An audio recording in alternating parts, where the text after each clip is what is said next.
1972, Mr. Li Hongzhi revealed to the world a unique Qigong practice known as Falun Gong or Falun Dafa, which consists of 5 sets of gentle, slow-moving exercises and a profound spiritual philosophy. In 1996, Mr. Li's book, Zhuan Falun, became a national bestseller in China. A few years later, a survey by the Communist Party revealed that the number of Falun Gong practitioners in China had grown to between 70 and 100 million, more than the entire membership of the Chinese Communist Party itself. Moreover, many party members were also practicing Falun Gong.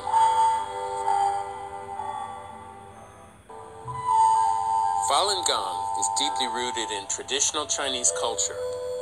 Soon it spread rapidly to more than 40 countries throughout the world. To have so many people involved in something that transcends the communist ideology, promotes independent thinking, and elevates each individual's spirit was a challenge to the party's top leader.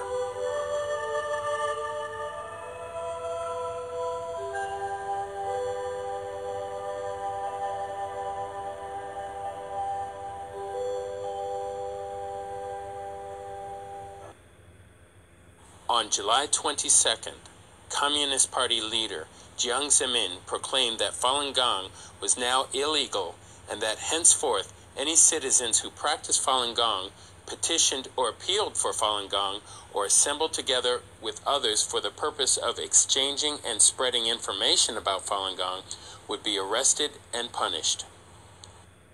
The nationwide attack on Falun Gong came on like a violent thunderstorm.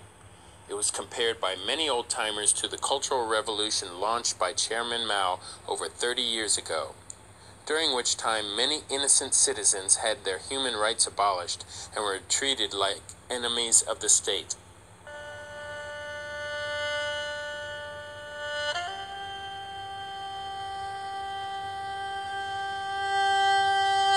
Given the brutality of the government's attack upon many of its citizens, it is not surprising that reports of torture and death soon started emerging from China's jails, detention centers, and labor camps.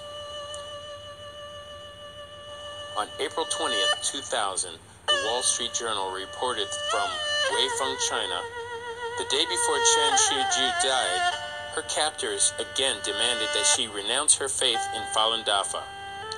Barely conscious after repeated jolts from a cattle prod, the 58-year-old woman stubbornly shook her head. Enraged, the local officials ordered Mrs. Chen to run barefoot in the snow. 2 days of torture had left her legs bruised and her short black hair matted with pus and blood, according to cellmates and other prisoners who witnessed the incident. She crawled outside, vomited, and collapsed. She never regained consciousness and died on February 21st.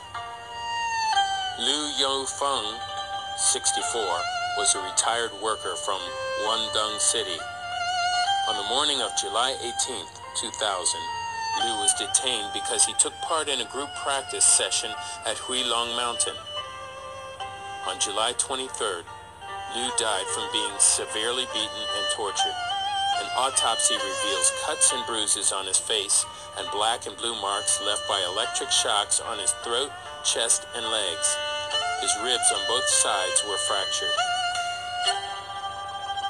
For practicing Falun Gong in a park, Ms. Jiao Xin, a 32-year-old university professor, was detained at the Haidian police substation in Beijing. A few days later, she was admitted to the hospital, still wearing handcuffs and shackles, with 3 broken vertebrae in her neck.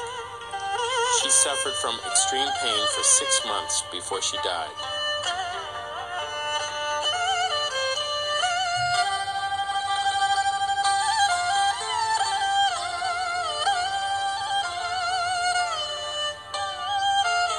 The Washington Post reported the case of practitioner Su Gang, a computer engineer who died after spending a week in a mental hospital, where doctors injected him twice daily with an unknown substance that made him lose mobility and finally led to heart failure.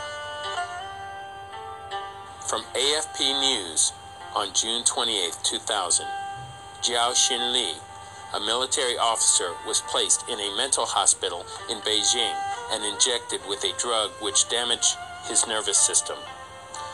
This left him physically weak and disoriented. Reports have been released of women being sexually abused in a variety of ways. This includes being shocked with electric batons in their vaginas and being stripped naked and thrown into cells with male criminals.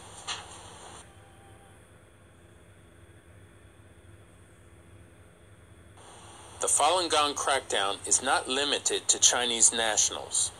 It seems Mayor Randy Vopel was about to issue a simple proclamation honoring the Falun Gong movement, when what should appear in his mailbox but a letter from the Consulate General of the People's Republic of China asking Vopel sort of politely not to do that. I was chilled to the bones that a communist nation would go to this extent to suppress someone's freedom of action in this country.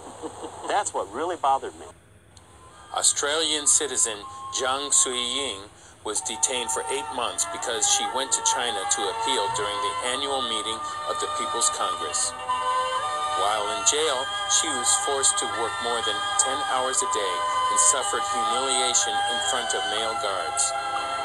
On November 15, 2000, without benefit of trial, Professor Jiang Kunlun, a Canadian citizen, was sentenced to 3 years in a Chinese labor camp for peacefully practicing Falun Gong exercises in a public park. Due to international pressure, he was released after serving 2 months of his sentence. Many organizations and governments around the world have condemned China for its persecution of Falun Gong practitioners. These same organizations persevere to reveal the truth about Falun Gong. Most recently, on March 14th, Freedom House, the world's oldest organization that monitors human rights, honored Mr. Li Hongzhi and Falun Dafa with the International Religious Freedom Award of 2001.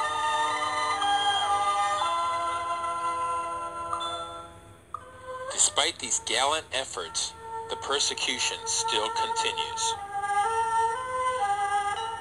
To date, over 50,000 practitioners have been detained. At least 10,000 have been sent to labor camps without trial. 150 have been sentenced to extended jail terms.